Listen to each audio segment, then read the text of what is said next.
Hi, Thomas here again. Wanted to show you some things that you can make with polyplastic.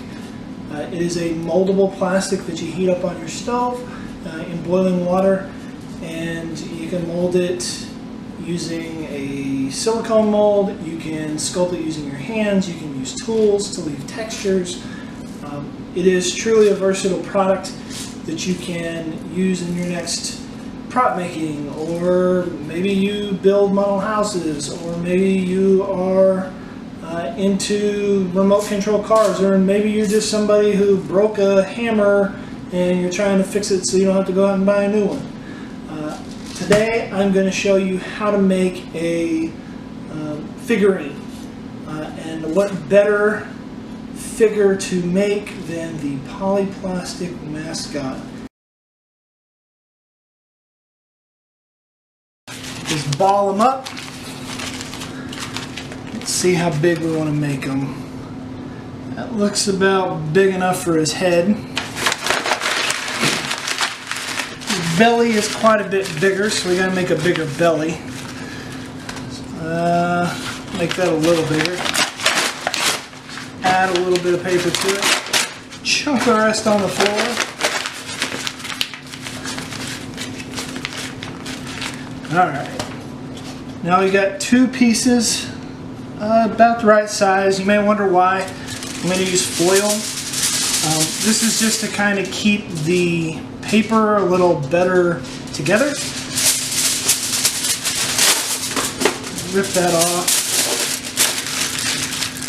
That way it stays in a nice shape that we want. There we go, that's a little better. Do the same for the head.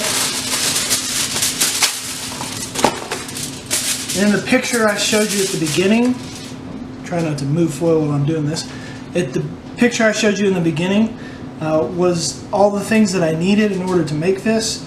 One of them was a hot glue gun. I got the hot glue gun over here to the side warming up.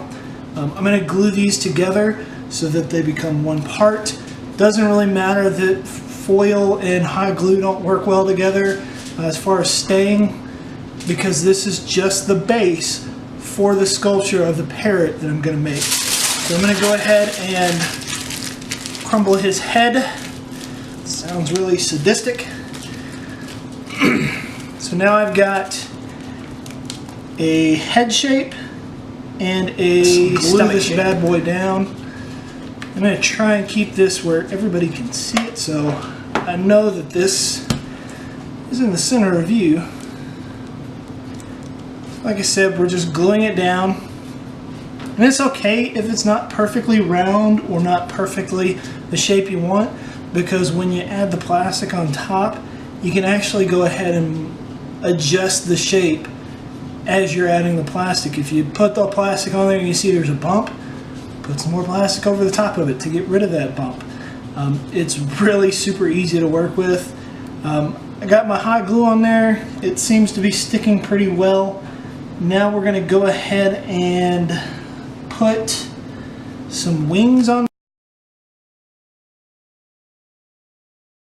Now that I've got the skeleton made, and you'll notice that it's pretty bulky. I'm 6'2", 6'3", so I mean, it's pretty large. If I was to use just plastic, the polyplastic, it would take at least one of these, maybe one of those to make it. So by doing this, you can do more projects. You can kind of make your material stretch a little further and make some more cool stuff, which ultimately is the whole purpose of you getting it. So now what we're going to do is we're going to cover this with the polyplastic. Right, you may notice I had a little bit of this put on, and it just kind of all appeared out of nowhere. I had a brain fart for a second. A brain fart, that's where there's a lapse in judgment. I put this right onto my mat. The mat's made out of plastic, so it obviously stuck to it. I just let it cool down a little bit, and I got a pair of pliers and was able to rip it off. but not before the battery on my camera almost went out. So I went ahead and reheated it and applied it on there. This is the second batch I've heated up.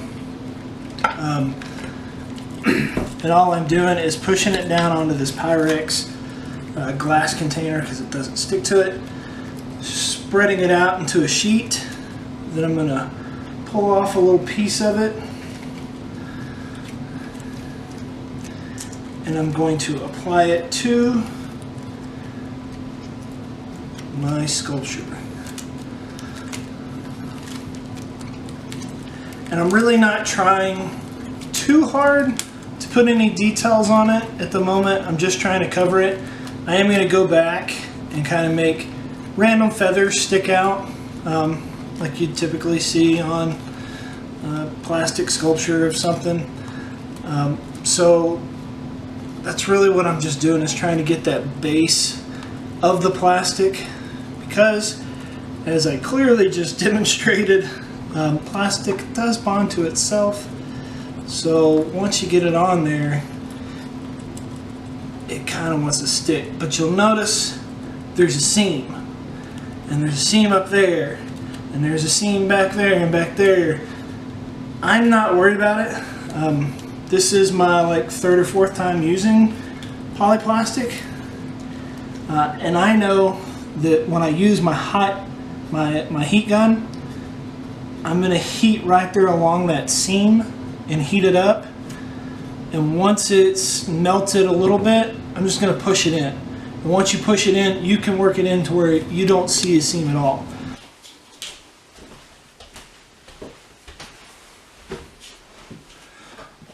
Alright, just wanted to show you the detail I put in using an X-Acto knife.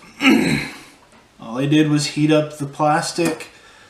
When it was hot enough, I took the back end of the Sharpie, I took the back end of the X-Acto knife, the dull side, and just drug it into the plastic to make those grooves. Start at the top with your wing, your feather patterns, and then come back down with the triangles lining up in between those two gaps. And basically you can get a wing pattern on there. So that's what I did to put a detail on the feathers. I went ahead and did that all the way around, including his tail. So now I think I'm ready to put the eyes on and the eye patch. It's the exact same procedure as what we did for here. I'm going to get it detail finished and then come back and show you how to paint this polyplastic. It's super easy. Last and final step, I'm going to use some just plain acrylic paint. This is from a cheap set that I think I got for Christmas or something. I got a paintbrush, I got paper towel just in case I go over where I don't want it to go, and I got a little piece of plastic just so I can squirt this on there and not get it on here. I think this is actually a little piece of an old Tupperware